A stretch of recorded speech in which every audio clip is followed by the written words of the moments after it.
From Julio Cruz and Gaylord Perry to Alvin Davis and Harold Reynolds to father and son back to back bombs.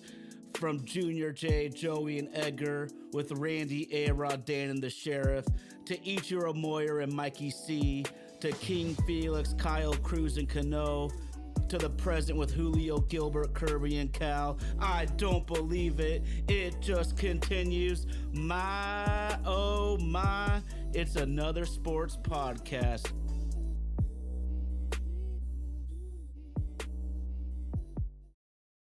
My, oh my. Our Mariners had a really up and down 10-game road trip, and we are now in conference final season for the winter sports. It's my, oh my, it's another sports podcast. Got to give a huge shout out to super producer Indy out there in Nashville, Tennessee, rocking the ones and twos. That's Vaden Podcast Services. Vaden Podcast Services. They bring the show to life. Got to give a huge shout out to all the homies in the live chat. We're rolling a day late. RG is on the grind this weekend, but we're coming to you live on Memorial Day evening. There is no words we can say to express our appreciation to all of the fallen soldiers that gave their lives for us and our country. All we can do is say thank you and may their families be blessed. But of course, the best co host a dude can ask for. He's been a terrorist since the public school era. RG, what's going on, man? Yeah, back then I was rocking the number 2 pencil, and you better watch your back. For God's sakes, man. I want to give a big shout out to all the fallen that we've lost and the people who have given and sacrificed their lives to make something like this possible, where we can just sit back and talk sports and not have to worry about things on the other side of the equation. I think about my buddy Jordan and his cousin Brandon. I got a chance to meet that dude when I was 23 years old. He had just survived a tour of Iraq, but he lost 4 of his troop mates while he was out there, and he felt it was his duty to go back and fight for their honor. And within a year, a bullet found him and took his life too. So when you have first class, when you have a first front row view of something like that, and just the sacrifices and the things that mean a lot to those people, man, this weekend is all about them. Shout out to them. Yeah, no doubt, RG, no doubt. And the selflessness of these people cannot be understated. I'll be a complete open book, man. When it was my time to decide what I wanted to try to do with my life out of high school, one of the first things I thought was, I'm not going to go to the Middle East and die for a bunch of rich people. These people are able to look past my selfish in ways of looking at things in this world, and they paid the ultimate sacrifice. And like you said, we all do what we want to do right now because of this people, and we cannot thank you enough. So just God bless all of these families and friends that have been deeply affected. So hold on, Let's get let me into. grab something real quick. Keep talking. Uh-oh. All right, man. Well, Tyson Baxter, what's up? It's good to have you. We came a day late, man. We are off to a late start Sunday, but y'all know what time it is, man. I hope Tay Williams isn't coming in here tonight because the Astros took it to our beloved Mariners over the weekend. It started out great, too. Fantastic. We go down to San Diego and sweep them for 3 games. I know San Diego's been on the struggle bus for a minute now. They're still a World Series contender. And then, and then we go to the south side of Chicago. We face one of the worst teams baseball has ever seen, and we're able to get two wins out of 3 games. All right, we're doing fine. Then we go down to Houston, RG, 1 out of 3. God damn it, man. Oh, I love it. For y'all that can't see, I know what that is. That's the American flag, probably from RG's grandpa, World War II. The exact flag that's given to the family members when a man in military service has passed away. Thank you, Grandpa, and I said thank you to both mine too because they went out there and did their thing. And I know my grandpa's part of a really historic story, RG, but that's neither here nor there, bro. God bless all these troops, but tell me about the week in the Mariners land for you, bro. Oh man, so interesting week for us. We got to see the return of Kirby come back and see how healthy he was and he wasn't. Um, Indy and I were having a conversation off chatting, well, in the group chat that we had for the show, and just a tough team for him to try to come back against. You could definitely tell he didn't have his A game uh, down there in Houston, but For us to have the week we did and still sitting today in first place, overall can't be mad at it. Felt Houston just showed why they're big brother against us. And even though over the last 2 years we have a good season record against them, we still got to be able to beat them when it counts. So good round one. He caught us, gave us a good little shot. We'll see him again. Yeah, we absolutely will. And I've seen a lot of people on social media and a lot of people in general, media members, baseball guys, etc., getting really down on the Mariners over the Houston series, and I get it. I think you got to go down there and go 2-2, but it's still a 6-4 road trip, RG. And no matter how we slice it, if I told you we're going on a 10-game swing and 3 of them are going to be at San Diego, 4 of them are going to be at Houston, I would have told you I'd be happy with 6-4. I'm not happy with how the weekend went. We could get a little more into detail about that. But what do you think about the Mariners' offense right now? I'm starting to get a little worried that we might be coming back to earth a bit. Bound to happen. Bound to happen. One of the things that we've talked about on this show numerous times is that baseball returns back to the mean. Mm, So while Cal is still look, if Aaron Judge wasn't hitting 400, Cal would be in first place votes for the MVP right now mm, in the American League. Getting great production out of him.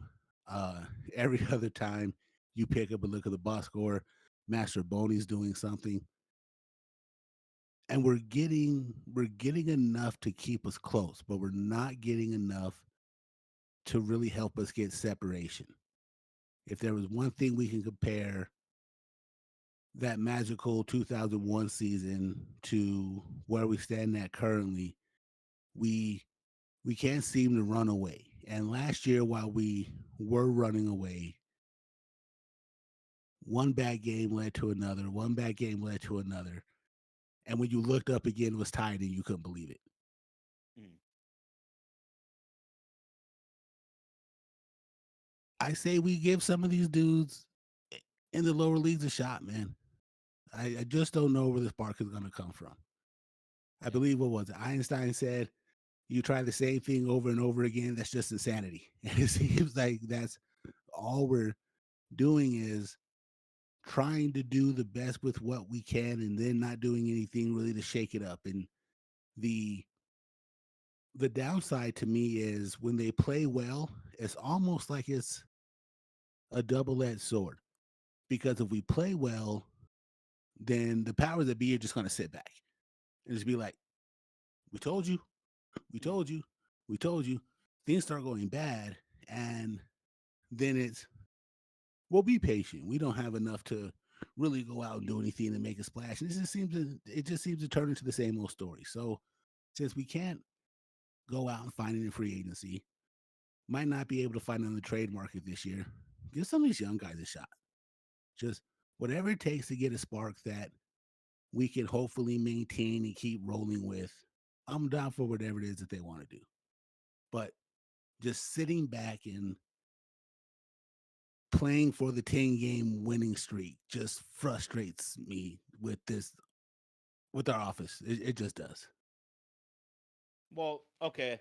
Let's look at some facts here then, RG, because this team you're right. They're gonna regression to the mean. They're gonna come back to the pack a little bit.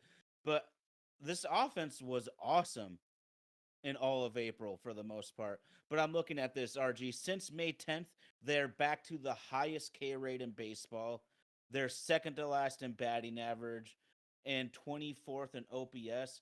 So a team that was hitting the ball well in all areas, small ball, home runs, walks, etc., has really kind of struggled across the board in the month of May. And part of that is you talk about regression to the mean right there. Jorge Polanco was hitting like Ted Williams early in the season. I'm a huge Polanco fan, so are you. He was not going to hit 370 with a home run every other game. That shit just wasn't sustainable. But I want to talk to you about those young bucks you were just referring to, RG.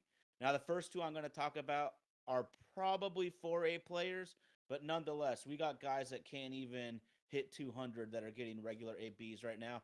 Dominic Canzone has a 282 average with 12 home runs and a 932 OPS.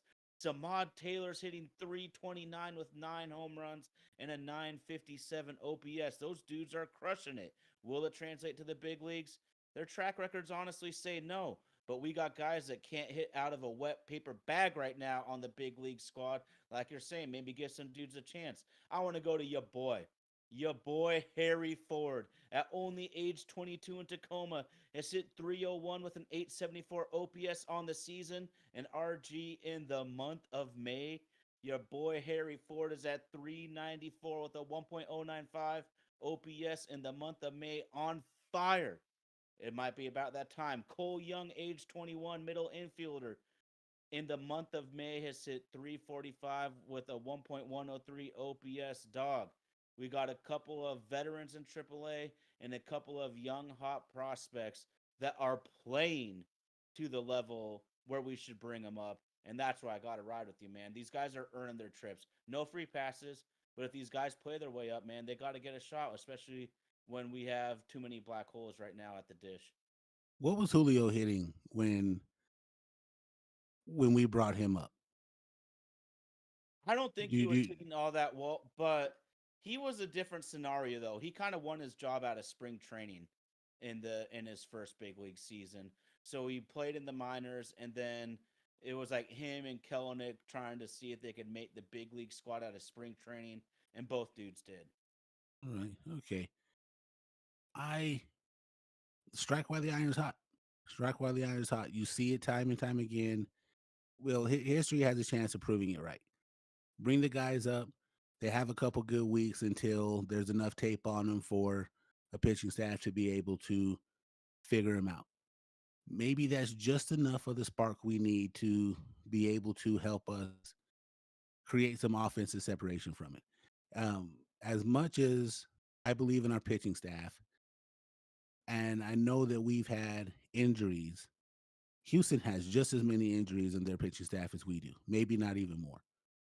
A team like the Dodgers has 10 pitchers out right now,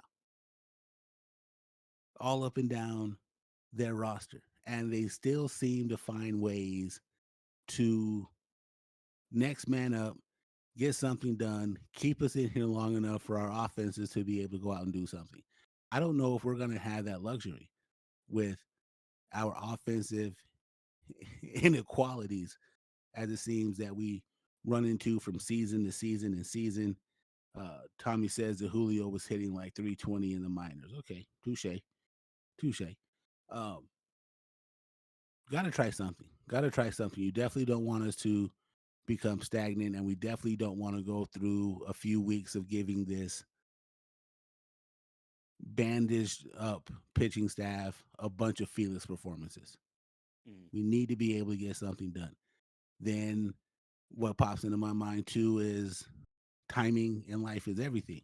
If we make the move now and we use up that Mario superstar to be able to let us run through Mario Kart and just get everybody out, what happens when we get to the end of the dog days of summer and we need that spark again? Do we are we playing to just see if we can maintain over the next 6 weeks to get to the All-Star break, or what is it that we're really doing? Okay. Well, I But think we we'll have have to a do good something. litmus test. We'll have a good litmus test. Washington Nationals coming to town for the very next series. Oh If man, we and you can know how pull up that on goes. that, You know how playing Washington goes. And we lose against Washington, the season's over. shit, I'll be pissed. And I try to be even keel, but that one would piss me off, man. But we'll really know. And then okay. So I'm looking at the schedule right now. They have the Nationals, the Twins, the Orioles, and the Angels. We'll find out a lot about this team because they honestly, there's a winning record or two in there. But those are some of the dregs of the league. No offense, Tyson Baxter. No one thought your Orioles would be as bad as the White Sox. But that's why we play these games in real life, not on paper, bro. But you're right, man. Our pitching staff needs some help, man. And I'm just looking at it right now. Luis Castillo, has been a little bit rocky at times, but he's really evened the ship out for himself with a 3.32 ERA on the year. And in the month of May at only 3.00, Luis Castillo starting to get his work done the way we want him to. And then unfreaking believable, Brian Wu. We're Dude's gonna have hot. another All Star. We're gonna have another different All Star as a pitcher, man. We gotta help these dogs out. 2.40 ERA overall and RG in May 1.71. Brian Wu is absolutely balling. I remember when we were having the conversations last year and everybody was talking about trade bait. And Kirby was the one who was untouchable. And I was like, nah, the guy who's untouchable is Brian Wu. Because he is the most like Logan that we have on this staff. I'm here to dominate. Where's the mound? Let's go out and do this. And he's proven his worth.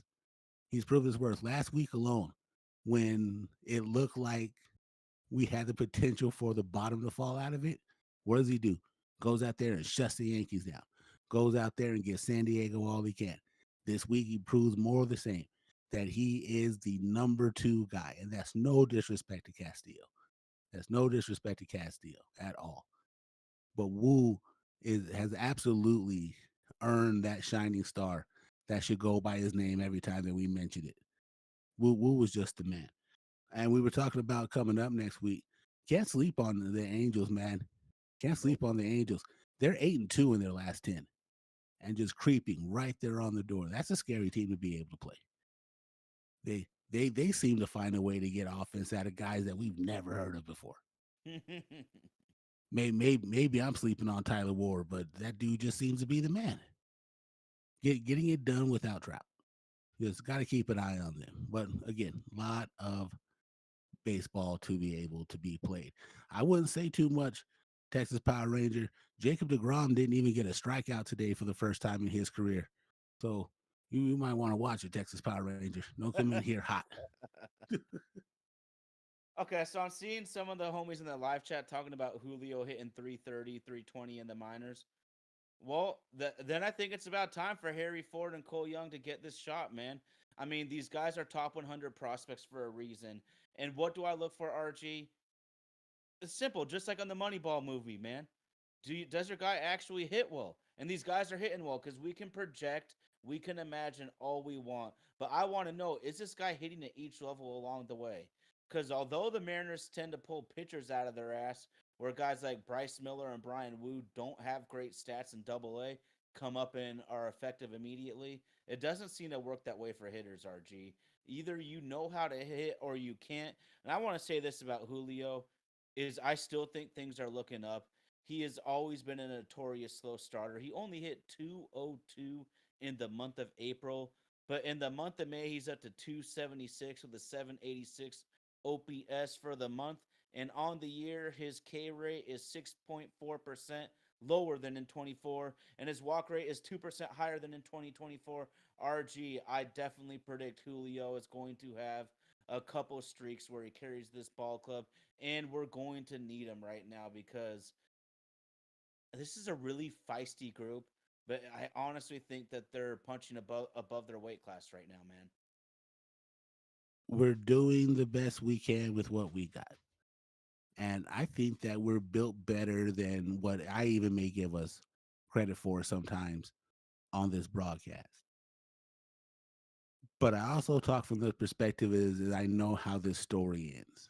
And I want to get to the chapter where Bambi's mom is supposed to die and to see if we can finally avoid the bullet that causes the heartbreak.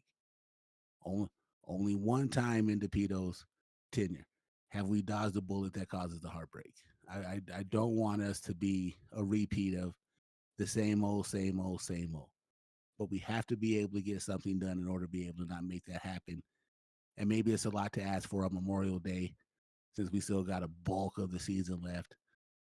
But you know how this trend happens to look. If we don't do it now, if not now, then when? And if not those two, then who? Where where is it that we're going to find the spark to come back from? And do how much longer are we going to be without Robles? How much longer are we going to be without Kirby? How much longer are we going to be without Miller? You know, when we come back on paper, we should be able to compete with it. But we do need some certain sparks to make sure that we don't hit that lull. Because it's right around this time every year where we hit the lull, and then we get back to the middle and the end of September, and we're scratching our heads looking at the schedule, going, where did those 3 wins go that could have got us into the playoffs? Last year was a series against Kansas City that everyone just blew off like, it's June. And then come to find out that we really needed that series against Kansas City Oh yeah. because they had us trumped in all the factors in order to be able to win the tiebreakers to get into the playoffs. Hmm. Well, this is where it's tough too because we have some fun banter in the live chat about each other's teams right now. But here's the bottom line for me, RG, is this is the big leagues. Everybody has world class baseball players. I don't foresee Marcus Simeon and Peterson to suck all season. I definitely expect Christian Walker to get it going. God forbid we saw it firsthand. You text us, oh, we just gave up the game winning homer. And Christian Walker, a huge target by Mariners fans. He signs with Houston, obviously. He's had a terrible season. Yes. Terrible. But then he hits a fucking walk-off home run to break our hearts and win the series 3-1. That's Major League Baseball. Guys, if you look at their stat sheet, might look dog shit terrible, but they're talented enough to turn it around at any second. That's why the Mariners have to do so right now. And what better way to start than the Nationals? I'm getting pumped. Sometimes losing pumps me up more than winning, RG, because it kind of like it fires me up. You know, when you're winning, you're feeling good, man. And winning, unless you have like that Kobe Bryant, Michael Jordan gene, a lot of us need to kind of be on the losing end to really get that dog burning up inside of us. So, Mariners, let's fucking go. And you're right. Health is going to be critical. We need to get these guys back sooner rather than later because look at George Kirby. I still think he's a world class pitcher, but boy, he didn't last very long and he got hit pretty hard in his first start back from injury from the spring. True. We're definitely going to need to get him healthy. We eh, we avoid Gore. We avoid Mackenzie Gore until Thursday. So we got 2 opportunities to be able to get it done against some of their bottom tier. But that dude Gore's been on fire this year. Getting getting Felix by his team and not getting enough to help out, but that guy is just up there just striking people out left and right. Bad matchup for the Mariners on Thursday. Ooh, who do we have going? We haven't announced anyone yet. Oh, great. It's probably a bullpen game then, man. Yep. Boy, I do not like those. Hey, speaking of bullpen, bullpen was shaky early in the season, RG. But I feel like even though Legumina gave up the game the other night, I feel that was honestly probably more on Dan Wilson there. Legumina pitched 2 innings the day before. You bring him back in a critical situation against the heart of the lineup. With Munoz still in the bullpen, that's his ninth inning. I think that maybe Dan made a mistake there. I'm not one to vilify managers too much day to day. They make so many decisions, and some of them are made by the front office, even that you got to look at the totality. A manager is going to make 100 right decisions and 70 wrong decisions, and that's if he's a good manager. So let's just leave that there, unless you want to go any further. But I want to ask you, man, how do you feel about the bullpen? There's times I miss motherfucker Jones. Shit. Times I miss motherfucker Jones. Munoz definitely has the talent. He has the stuff. To me, it's more about the dude's mentality. Where is he between his ears? Once I don't know how far we are from getting Brash back.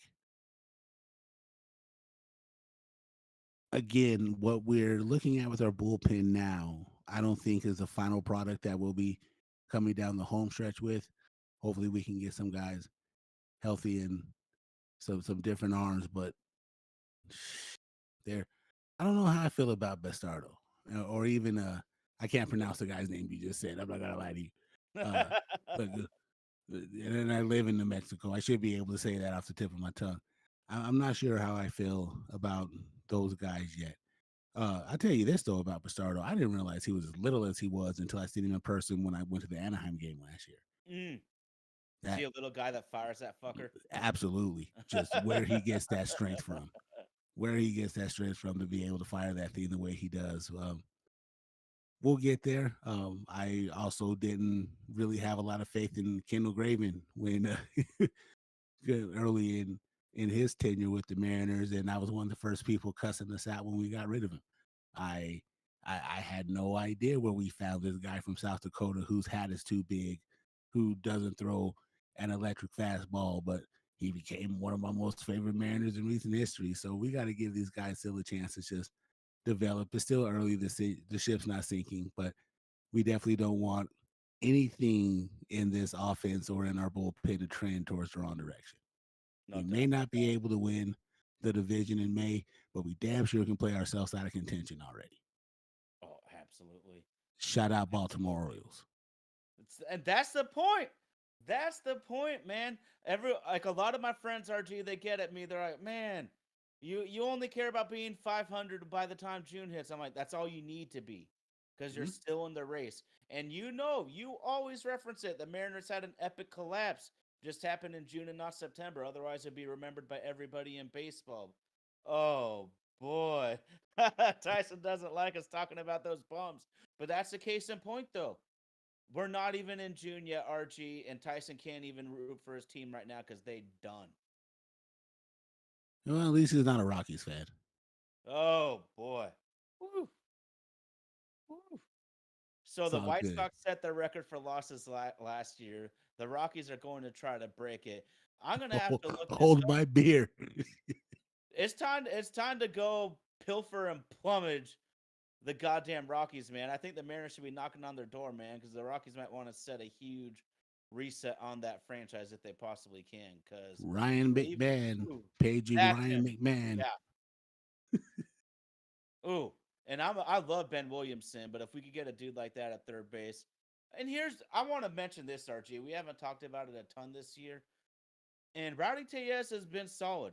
He's done about as much as you can ask from him. He's not going to be an average guy, but he's slugging the shit out of the ball and taking his walks. He's doing his job, what we pay him to do. But Yes. damn it, bro, the Mariners again. Where's the production at third, first, and DH? Those are supposed to be power production positions, and once again, we're searching for answers. The joys of holding the bag of a business deal gone wrong, but yet they had enough to remodel the warehouse across the street to try to get some funds for Stanton's pocket after games while you drinking your miseries away down there in Soho. Oh yeah. They bought the Pyramid Brewery, turned it into the Hatback Grill, no doubt about that. And of course, RG, my personal favorite. Ooh, we're the Seattle Mariners. We're gonna upgrade and renovate the press boxes. Woo! We are gonna literally pay off the people so they don't talk shit about us to the fans, man. We know what they're doing here. Absolutely, man. Absolutely. It's sad to see. I really wish we had an aggressive ownership group who saw the potential that we had and would invest money in it. I don't know any good drug dealer who doesn't make his money in the re-up except for those guys up there on the corner of Edgar and Dave. Hey, but they depend on the fiends, man, because they keep coming back, and that's gonna be me on Saturday as well, bro. Man, uh-oh, somebody's going to a game, huh? Oh shit, man. It's something else being a Mariners fan. Tough end of the weekend, but I still gotta say it, dude. 6-4 on the road trip would have been just nice to come out 7-3 because they set themselves up so well. Absolutely, man. I hopefully Tyson will let the Orioles come through and just let us sweep them. It's the most he can do for us. Always happy to have everybody in the live chat rocking with us, man. But yeah, it's put up or shut up time, and it sucks that we're there already. But you have already have seen we went head to head with Big Brother, and Big Brother had to tap us again and let us know that they're still in charge. And when they get their pitching staff back, and what is it about Altuve? Why does he hate us so much? Ah, I thought he only hated the Yankees, but nah, man, that dude hates us. he has always done that to us too. Yeah. I'm I, not I'm sure I'm what's. a little bit concerned. I can't lie. I'm a little bit concerned because Jeremy Pena, he's been a good player from day one. He's taken his Yes, shit to the next level this year and is playing like a absolute true all star at shortstop. And then I wanted Isak Paredes badly at the sure trade did. deadline He on the sure Mariners did. last year, and he's been fucking with us too. So don't blink, man. Not only do they have the winning pedigree, they trade away all these guys, they lose all these guys in free agencies. You talk about the re up. Dude, they got the re up straight, man, when it comes to replenishing that lineup. Where do they get them from too? They play around in free agency and they call and bring guys up when they have see the need to. We try, and we'll look down, but if the mark is Julio to be able to come up from the farm system, then what's the point of keeping it? Blow it out, get some value out of it, and see if you can actually get us some Major League Baseball players. Yeah. They got to jump out into the deep end at some point anyways. We bring up Cal Raleigh. He struggles, is a little bit overwhelmed. He goes back to AAA. He's come back up, has a $100 million contract. And as of right now, RG, the national landscape might not know it. Cal is literally one of the best players in baseball. Eye test or Saber metrics. The dude is sixth in WAR and sixth in OPS. That doesn't even include uh, calling the games, the way he manages the pitching staff, the way he handles the pitcher's emotions out there. Cal Raleigh, you're right. You said this off mic. If it wasn't for Aaron Judge, Cal Raleigh's your MVP.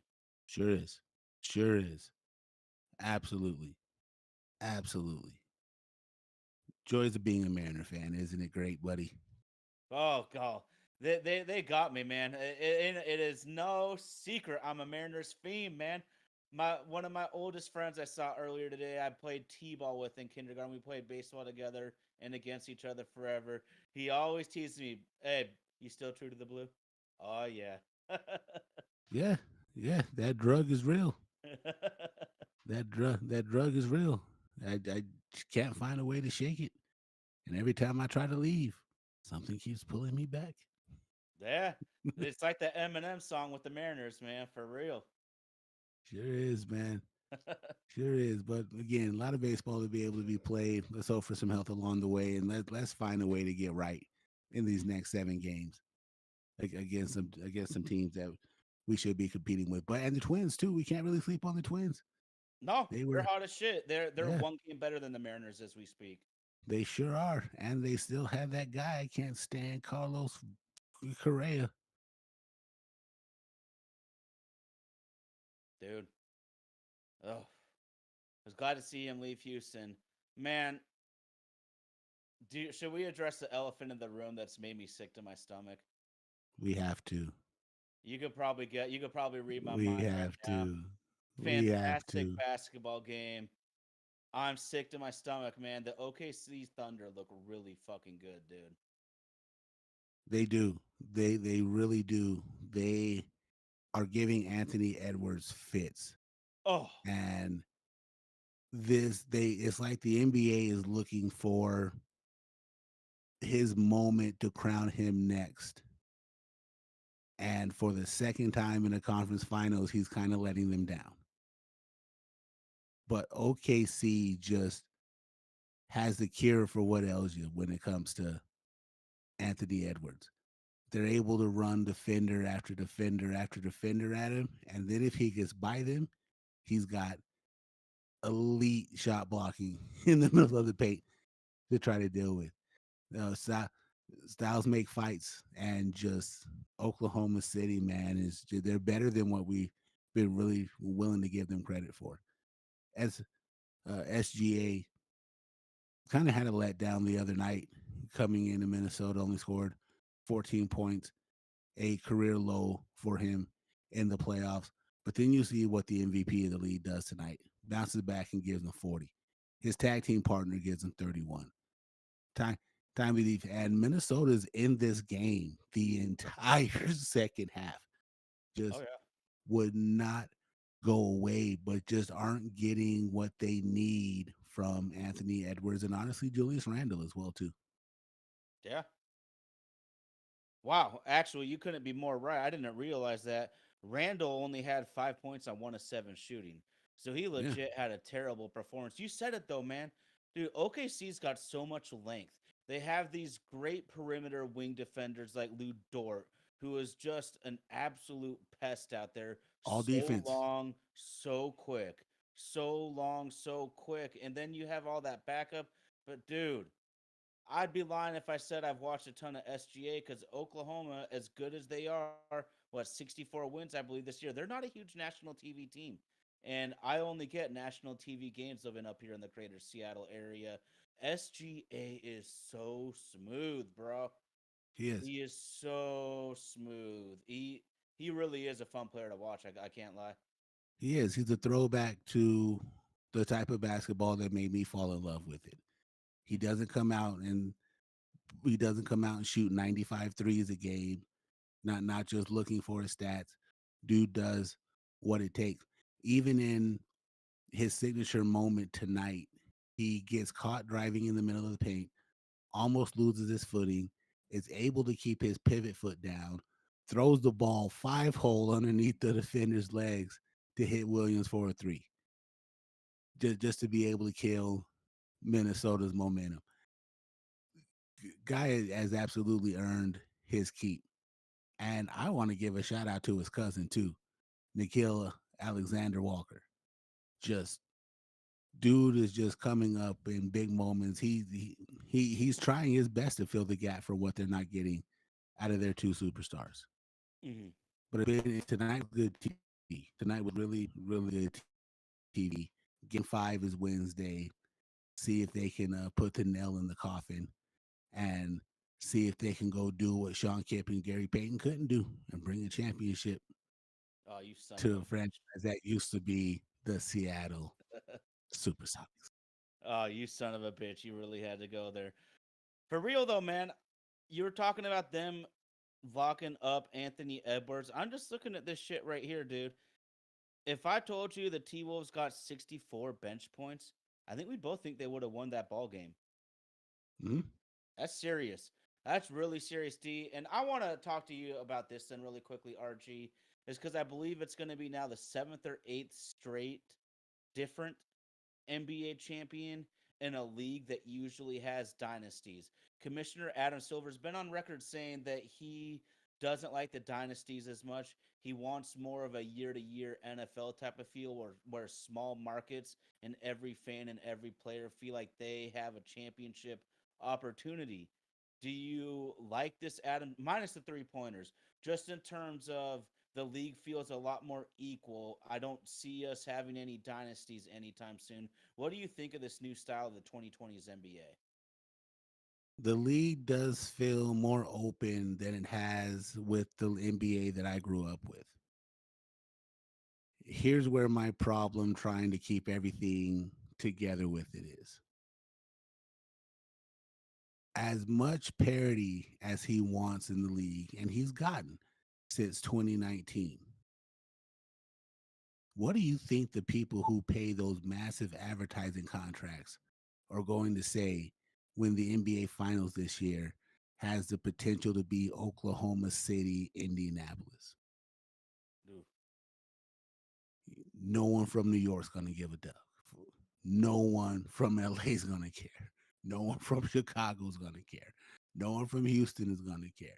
No one from Texas is going to care. Those are your major markets that drive up your rating numbers. And without them having a dog in the fight, if you live on the East Coast, you're not staying up till 9 o'clock to watch the start of one of these games. no doubt. I want it. They may want parity, but they are dying for the Knicks to find a way to win 3 more games to get into the finals. It's honestly, as much as it sucks to say, it's the only thing that's gonna really save them. You really think that Amazon really wants SGA versus Halliburton? As much as a basketball fan, I like to be able to see it. That's not what they pay that money for. That's not what Nike pays money for. That's not what Kia pays money for.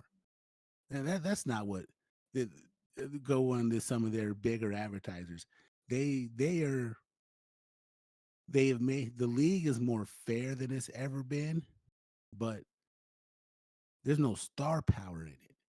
But I guess we can kind of say that across the board with some other effects too. Other than the NFL, because the NFL is just a different beast all to its own. Mhm. Hockey survives just because their hardcore fan base is going to be attached regardless of who's there. Major League Baseball gave you what you wanted, and you didn't even know you needed it until you saw Dodgers Yankees The and ratings went speak for themselves. balls out for the entire production staff. And the NBA is going to follow 9 months later with Oklahoma City, Indiana. The Who's got the fastest tractor championship. It's tough, man. It really is tough for him. As fair as I think it is, and it also too is that they're looking for what sticks out to me right now too is between Brunson in New York, Halliburton in Indianapolis, Shea in Oklahoma City, and Ant in Minnesota. Those are the faces of your new wave of the NBA. And even with Shea being in the mix, only three of them are American. The international appeal of the NBA is just grown and grown and grown, and they're trying to deny it. I'll tell you something else that's happened too. 7 straight NBA MVPs, not one of them is an American. Damn, that's crazy, man. Joel Embiid If has gotten to the citizenship, but if we're counting where he was at the time that he got it, no, no, okay, yeah. All-star duos, the stat that's on TV right now. SGA and Jalen Williams tonight, 74 points, 26 of 54 from the field, 48% field goal shooting, and 50% from the three. Between Edwards and Randall, 21 points, 6 of 20 shooting, 30% field goal, and only hit 10% of their free three pointers. And Ant led the league in 3-point shooting this year. mm, I know everybody wants to turn him into the new Michael Jordan, but Michael Jordan was going into the Garden giving you 63 points, even if it was in a loss. mm. Maybe the lights are too bright this time of year for Ant, and I don't want to be the first one to say it, but I think I just kind of did. We'll see. He has time on his side. He has time on his side. He does. I'm gonna ride with Mike every single day of the week when we talk about the peak of the mountain in hoops. Mm, But we gotta be real, man. What did he have? It took him like what 6, 7, 8 years to finally win a championship. So I'm gonna give these young cats some time to grow and develop. But at the same side, like you're saying, SGA is only what a couple years older. So at some yeah, point, it's gotta happen. It's gotta happen. The one thing I'll say is this man was actually the GM of the Seattle Supersonics and has kept his job that entire time. But Sam Presti knows what he's doing. I would probably take him over any other single GM in the NBA. absolutely. And with what he's been able to build, and he has, well, how did Kendrick say? How many shots I really have in stock? 1, 2, 3, 4, 5 plus 5. That dude's still sitting on 12 movable first round draft picks. Okay, I got a quick question then. Quick, are they legitimate in the Giannis sweepstakes this offseason? I don't know if they need Giannis. Okay, okay. I don't know if they absolutely. I don't know if they need Giannis. Do you believe in Chet Holmgren enough to be like, nah, we don't need that cat? Not that I believe in Chet Holmgren enough, but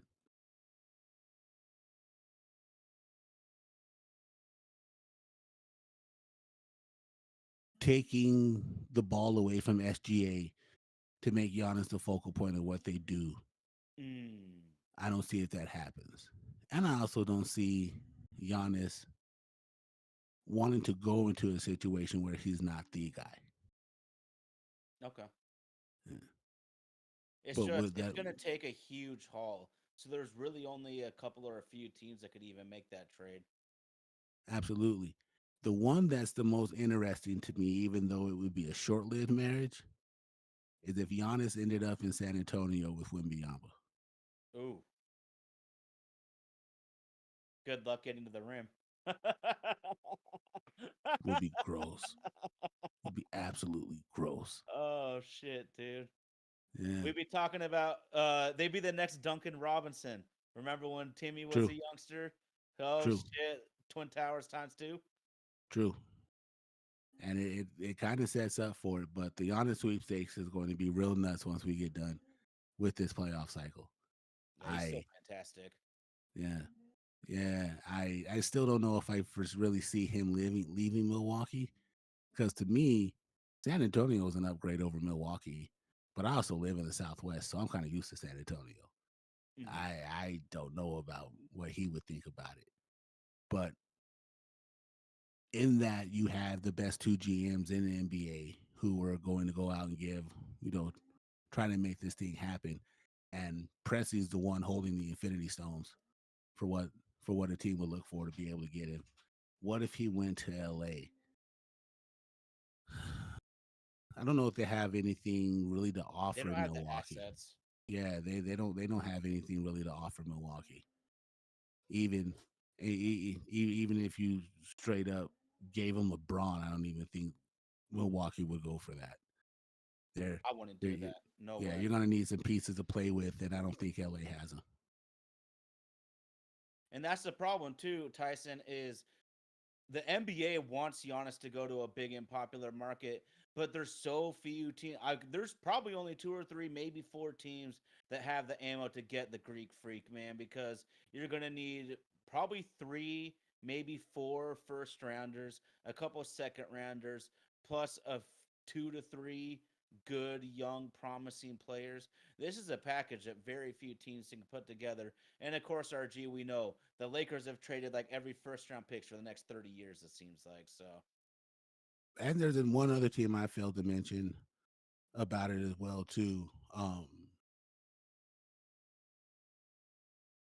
Houston has some pieces to play with. yes, they're up one of the Yeah, two. Houston has some pieces to play with, and we're talking about putting them in a big market. Houston is the fourth largest city in the country, Okay, and I with want to get on the something real quick. Oh, go ahead. go Go ahead. ahead. No, I was just Okay. saying Oh, with I just the thought Tyson. oh, my bad. No, man, we never do this. But, anyways, the Clippers, you know, Tyson Baxter's talking about the Clippers. They maybe have the ammo, they maybe not, but I think they might be gun shy because they're seeing what happened to one of the worst trades ever in Paul George for all those picks in SGA. They might be gun shy. The only thing I said is Steve Ballmer has balls, man. This guy is maybe the richest man in the NBA. I'd have to look it up, but Ballmer is even richer than Paul Allen with all of his Microsoft stock, as crazy as that is to believe. So anything can happen there. But go ahead, man. It's going to be interesting, and maybe he stays put. But the NBA, for some reason, they thrive on their offseason drama. Yeah, Steve Ballmer, the owner of the Los Angeles Clippers, with the estimated net worth of $128 billion. 128 billion. Man's got what I like to call that fuck you money. Yeah. And what's the use of having that money if you don't say fuck you with it now and then? And you could, and that's all he's done from the moment he bought that team. I don't want to play here. I'll build my own arena. And that's literal. And Los Angeles is one of the toughest places to build anywhere because of all of the permitting and the restrictions in terms of how much land is even available. Must have been True. an absolute bitch and a headache, but that's what money does for you. And where is that too? And I only know this from firsthand from getting a chance to go to the Eagles Rams game.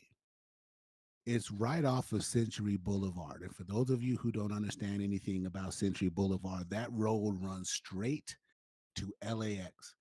And I literally all day that Sunday saw people land, not rent cars, not get Ubers, not take taxis, walk to the stadium and walk right back to Hotel Row into the airport. No shit. Just location, location, location. Just it sets up really nice for them too. But it's still LA. There's so much going on. We even talked about it about a year and a half back. They had 7 major events going on at one time in one day, and it shut down traffic in the city for almost 15 hours. And I love to complain about traffic. It's not like that up here. There's I tell people all the time whenever we're traveling through some of these, and I'm like, we just drove through neighborhoods that more people live in one section of this city than live in my entire state. God bless New Mexico, man. But hey, I'm still gonna be rooting hard for someone to knock OKC out. But I got to be real to myself. It breaks my heart. This team looks really good, and I wouldn't be surprised at all if they won it all, man.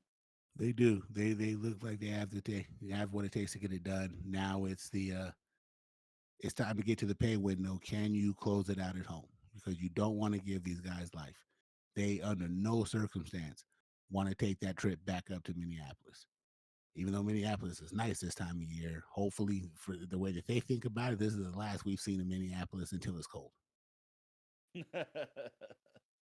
Well, and Mariners will be seeing Minneapolis too. I guess they're coming to Seattle, but Yeah. that's neither here nor there, man. Come on, Wolves. Epic comeback time. And if it comes down to it, just break their hearts in the finals. But you know what? I was having a little back and forth with somebody on social media earlier this week, RG, and a lot of people in my age group chimed in agreeing with me. I told them the 96 Sonics are a better team than these current OKC Thunder, even if OKC wins it all. And I stand on that shit. They took the best basketball team ever to 6 games. OKC doesn't have that challenge. I see your wry smile. I stand on that shit. They ain't playing nobody like the 72 win Bulls. They are not playing those 72 win Bulls, man. My Sonics would cream this squad. Maybe. Maybe. Be a good matchup. Be a good matchup. I can't I'd love to see Sean Kemp Thunder dunk on Chet. I wouldn't mind that Oh! one bit.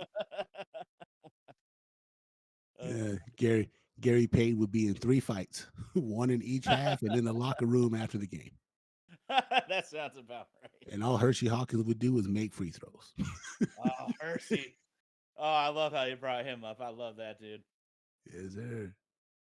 Yes, sir. Good times, man. Good times. Let's talk about the other series too. Indianapolis and the Knicks. After the Knicks epically choke away game 1 and then get big boyed in game 2, they go into Indianapolis with Brunson really being on the bench with foul trouble and are playing better with Brunson out than they were with him in the game, and found a way to still a game up there. One of the guys I find him the most interesting player in the NBA, Carl Anthony Towns, because when he wants to play, he's a beast. And then there's just certain times where he falls in love thinking that he's one of the greatest shooters that's ever lived. And like my man Bobani Jones says, has a hard time beating the allegations of being the 7 foot of Buster. But he sure did. He sure did come out with 20 points in the fourth quarter last night and help power the Knicks past Indianapolis. I mean, the Indiana Pacers. I think that this throwback series is really good. I love the disdain that both organizations have for each other, that former players are all invested in it, that it has carried over into the new group of players. And even WWE got involved in it last year, having Halliburton and Jalen Brunson stand toe to toe in the ring last year. I think it's great. I think it's great. Might be the end of the NBA's ratings if we end up getting Farmtown versus Farmtown for the finals. But hey, there's some fun being had in the Eastern Conference as well too. Yeah, no doubt, no doubt. I want to rewind just for 1 sec, though. Huge shout out to Jaden McDaniels from Federal Way doing work for the T Wolves, one of the premier 3 and D players in the league. Federal Way, south of Seattle, if y'all are out of towners here listening. But RG, man, it's really fun to have this series back, though. And I can't lie, it made me love Tyrese Halliburton a little bit when he brought back the Reggie Miller choking, baby. Oh, boy, did I love that shit. A little homage to the old school. Some people are tripping about it. I think those people didn't know the history behind it. Guys like us who really watched a lot of 90s basketball growing up in this world, man, you remember this rivalry like it was yesterday. It is so much fun to see, man. And The guard plays spectacular, but you're right. Carl Anthony Towns, man, his talent is outrageous. If like you said, just get down by the hoop a little more, bro. Get down in the mix a little bit more, and you can be as elite as it gets. Absolutely. I mean, he has the talent to do what he needs to do from the outside, but get there, get down in there. Put some pressure on Miles Turner down there. Because really, once they get Miles Turner out of the game, they don't really have anybody else that can keep up with him. And he has that Zach Randolph vertical, where he might not be able to jump over a phone book, but just he played spectacular last night. They can't take anything away from him. Played spectacular, but we did get some good news today. They have lifted the ban off of Tyrese Halliburton's dad, so he'll be able to come back in the building. Maybe he might find his way down there pregame and mix it up a little bit before they make him go sit in the suites. Dude, that shit's awesome, man. I love that. It is, bro. It is, and I get it. I get it. You definitely don't want a fan because that's what he is in that moment. He's a fan, and you don't want a fan interacting with the player like that. But I'm here for the smoke. Oh yeah. I mean, I'm not saying it's right, but for the TV watching pleasure, I mean, I was one of those rare people. I don't know if you were or not. I was actually watching the basketball game when the Malice in the Palace happened. And do you think I was sitting there like, golly, this is just too bad. These fans need to learn how to behave themselves. I was like, oh my God, this shit is crazy. So sometimes you know it might not be right, but for TV watching, oh hell yeah, bring all that smoke. Dude, we were at a casino here in New Mexico, and someone from the other side of the bar from where we were sitting just starts screaming. He's like, "Look, look, look!" And at the time I happened to look up, is when Jermaine O'Neal just throws that right and just knocks that fan right out. It was. Have you seen the Netflix documentary on it? Yeah, yeah, Yeah, it's good. It's a good one for those of fantastic. you who haven't seen it. It's a good one for those of you who haven't seen it. Yes, sir. I love it, man. I just love it. I even love that the guy who won the Indianapolis 500 went in full racing uniform with his helmet and sat there courtside the whole game, having the time of his life. Good times. Yeah, no Good doubt. times, man. Yes, sir. Just getting ready to get to the end of it. This is Memorial Day, the unofficial start of summer. The summer solstice doesn't kick off by the calendar until June 20th, but you know what it is, man. Once we get these brats and burgers on the dogs on the grill today, it's full steam ahead. It's full steam ahead. So that's Yeah. what it also means too is that in 4 weeks we're gonna be stuck with nothing but the Mariners to drive us insane while they're going through the dog days of summer to see if we can keep this lead we have in the American League West. Well, one way or the other, we'll be there. Yes, sir. Yes, sir. Yes, sir. Man, so you're going to the game on Saturday. Yes, sir. It looks like I'm going with one of my oldest friends. We actually worked together, and we played baseball for 2 years together when we were 11 and 12. All right. Whooped the Good shit out of. times. We were 22-0 when we were 12, taking no Oh, prisoners. damn. Oh, damn. Reliving the I Sandlot days. talk about these punks that peak in junior high. Did I peak at 12? What the fuck happened there, man? Hey, it's all right. You're the co-host of one of the hottest up-and-coming podcasts that the world has ever seen. And again, we thank each of you rocking with us in the live chat. Ty, is there anything else you got for the people? Shout out to all the homies in the live chat and hold yours up too, RG, because I had this close to my heart as well. We have our American flags for our grandpas that served this wonderful country. It is Memorial Day. There is no words to express our gratitude, but we can always give our condolences and say all the prayers for those family members. Thank you to all of those soldiers, and may God bless their families, man, because that's all we could really ask for. In the words of Lee Greenwood, I'm proud to be an American where at least I know I'm free. And I won't forget the men who died who gave that right to me. So, yeah, man. No place else I'd rather be. We got our problems, and our problems aren't really as big as the things that unite us. So, yes, sir. Everybody, hope you had a safe day today. Don't have too much to drink and drive because you might spill your beer. That's dangerous.